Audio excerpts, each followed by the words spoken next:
They ran through a world that was coming apart beneath them, not from age, not from neglect, from purpose.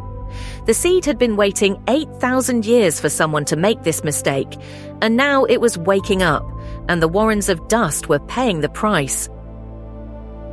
Veylan Drace ran the way old men run when they know they cannot afford to fall, leaning forward into the amber half-dark, his ink-stained fingers trailing the sweating metallite wall for balance, his deep indigo robes with gold circuitry woven into the hems catching on the geometric fractures splitting the floor. The gold thread flickered faintly as the progenitor substrate beneath lit up in response to what was happening below. His body remembered the network, even if the network no longer recognized him. Behind him, Tessith Karen ran without touching the walls. She ran the way someone runs who has spent years in corridors where touching the wrong surface gets you killed.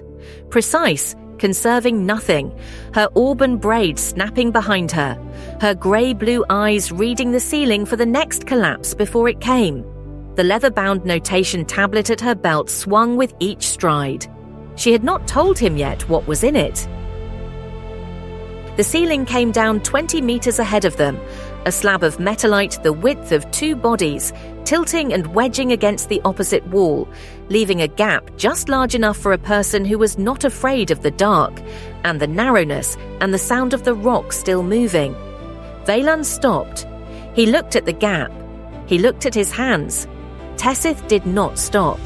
She went through first, turned, and pulled him after her by the wrist, his long ink-stained fingers in her ink-dark grip, and neither of them commented on this. He had known the word for 11 years. He had found it in the translation chamber of the sunken archive, kneeling before the flat panel that rearranged its script as he watched, and he had understood it the way you understand something that reorders everything you thought you knew. The shutdown phrase, the kill switch for the seed's activation sequence. 11 syllables in a language spoken by no living throat for 8,000 years, requiring a vocal harmonic that the progenitors had built into their recognition protocols, because a word that could end a world should not be spoken accidentally. His binding scars had produced that harmonic once. He had tested the phrase in the archive's outer chamber, alone, and the walls had responded. A pulse of light, a resonance, a confirmation that his voice carried the correct frequency. That was 3 years ago, before Serethi severed the command channel, before the scars faded from his neck and left only the knowledge behind, the language without the instrument to speak it. He had not told anyone. He had carried the loss the way old men carry diminishment, privately, with a scholar's precision. He had told Tessith, not intentionally. She had been there when he attempted the harmonic test in the Warrens' lower research alcove 2 weeks ago, and she had seen his face when the resonance failed to materialize. She had said nothing. She had written something in her notation tablet and turned the page. He had not asked what she wrote. He had been afraid of what the answer might require of him. The junction ahead was the worst yet. 3 corridors converging where the floor had buckled upward in a ridge of fractured metallite. The ceiling cracked in a starburst pattern directly above. Amber emergency strips hanging torn and swinging. The blue-white light through the floor cracks was brighter here. They were getting close. Veylan pressed his hand flat against the fractured floor and felt the vibration. The countdown's rhythm, the concentric rings of the seed interface rotating in their slow, inexorable arc far below. Tessith crouched beside him. She opened the notation tablet. She turned not to the intelligence shorthand pages, not to the progenitor translation grids she had copied from his own work, but to a section near the back, pages he had never been shown. The microglyphs were different here, smaller, more careful, the handwriting of someone recording something they did not want to lose. He recognized the notation system. It was Ash Singer shorthand. He had seen it once in Maren Duskwell's records. He had not known Tessith could read it. She told him about Veylan, about the seminary credentials that got her into the ash singer sessions as an observer, about old Senna's voice, the way it moved through the mineral paste resonance like water, finding the shape of a channel that had always been there, about the recordings she had made and transcribed, about the mineral paste technique she had practiced in her room at the seminary for 2 years before she understood what it was for. She did not tell him she had given the return protocol translation to the ledger. He already knew. He had known for 4 months. This was the shape of the thing between them, a betrayal neither of them had named in the open air. She had kept one thing entirely for herself, and it was the one thing that mattered. The mineral paste technique, the ash singer shorthand. The 2 years of solitary practice in a seminary room, alone, conditioning a voice for a word she did not yet know she would need to speak. He said her name. She looked up. He told her he knew about the ledger. He told her that he had known and that he had kept teaching her anyway, because the knowledge she was building was more important than the use she was putting it to, and because he had believed, he still believed, that she would eventually choose the knowledge over the network. He told her this was not forgiveness. He told her forgiveness was a different conversation for a different corridor. He told her that right now, in this junction, with the world coming apart beneath them, he needed to know whether she could produce the harmonic. She reached into the inner pocket of her indigo robes and produced a small sealed vial. Mineral paste. The real preparation, not the diluted version the seminary used for ceremony, but the working compound the ash singers mixed from Veylan's geothermal mineral deposits. She had been carrying it for 6 weeks. He looked at the vial. He looked at her. He said, "Then we keep moving." The deep access shaft opened in the floor of the lowest warren like a wound. A vertical drop bored through metallite, an ancient progenitor substrate, its walls lined with dormant circuitry now blazing blue-white as the seed activated below. Rungs of corroded alloy bolted to one wall descended into light and the smell of rain. Impossible rain, rising from a planet that had not known precipitation in 3 centuries. They descended into the blue-white light, rung by rung, the air warming around them, the smell of rain growing stronger with each meter. Above, the warrens groaned and cracked. Below, the seed waited. Veylan's ink-stained fingers found each rung with the care of a man who knows his hands are the only irreplaceable thing he carries. Tessith followed without looking down, her grey-blue eyes fixed on the shaft wall's blazing progenitor script as it rearranged itself around them. Language being thought rather than written, the architecture speaking in a register she could almost read. The shaft opened into the seed chamber, and the scale of it erased language.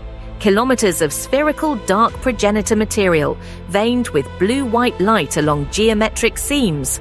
The whole inner surface alive and counting. At the center, the control interface rose from the floor, a platform of dark alien material surrounded by concentric rings of glowing script, rotating. Slow, patient, almost complete. The chamber smelled of rain. Veylan walked to the interface. He stood before it. He placed his hands on the crystalline panel and felt the script rearrange beneath his fingers. Recognizing his touch, recognizing the ghost of his binding, finding it insufficient. The panel's light did not change. He had known it would not change. He had known for 4 months that this moment would require him to step back. He stood there for 3 seconds longer than was necessary. Then he stepped back. He took the notation tablet from Tessith's hands, not to read it, but to hold it while she prepared. He watched her open the vial. He watched her apply the mineral paste to her throat in the careful sequence the ash singer technique required. Not quickly, not nervously, but with the precision of someone who has practiced this 2,000 times in a room alone and knows exactly what she is doing. The paste darkened the skin of her throat. Her posture changed as it took effect. a subtle lowering, a settling, as if her voice were dropping into a register that had always been there, waiting. She held out her hand. He gave her the notation tablet, open to the page. She looked at the 11 syllables transcribed in her own microglyph shorthand. She had written them from memory. She did not need the page. She looked at it anyway, the way you look at the face of someone you love before you do something that cannot be undone. The concentric rings were nearly still. She spoke the word. All 11 syllables in the correct sequence at the harmonic frequency that the progenitors had encoded into their recognition protocols 8,000 years ago. A frequency that required a mineral paste-conditioned throat and a seminary-trained voice and 2 years of solitary practice and the ghost of old Senna's teaching in every resonant chamber of the sound. The word filled the seed chamber the way light fills a room when the door opens. It did not echo, it was absorbed. The interface received it. The rings stopped. The blue-white light along the chamber's geometric seams shifted, not extinguishing, but stilling, the way a held breath stills. The countdown had been running for 11 days. It stopped in the space between one rotation and the next, arrested by 11 syllables spoken correctly by a young woman in plain-hemmed indigo robes who had learned the technique from recordings of a dead woman, who had learned it from a network that had been carrying the word for 100 years without knowing what it was. The chamber exhaled. Veylan stood in the stillness and felt his ink-stained fingers trembling. Not from fear, from the specific grief of a man who has spent 30 years learning to speak a language and has just learned that the language was always waiting for someone else's throat. He was not diminished by this. He understood, with the clarity that comes only in the aftermath of crisis, that his 30 years had not been wasted. They had been preparation. Not for his own speaking, for hers. Tessith lowered the notation tablet. She looked at the stopped rings.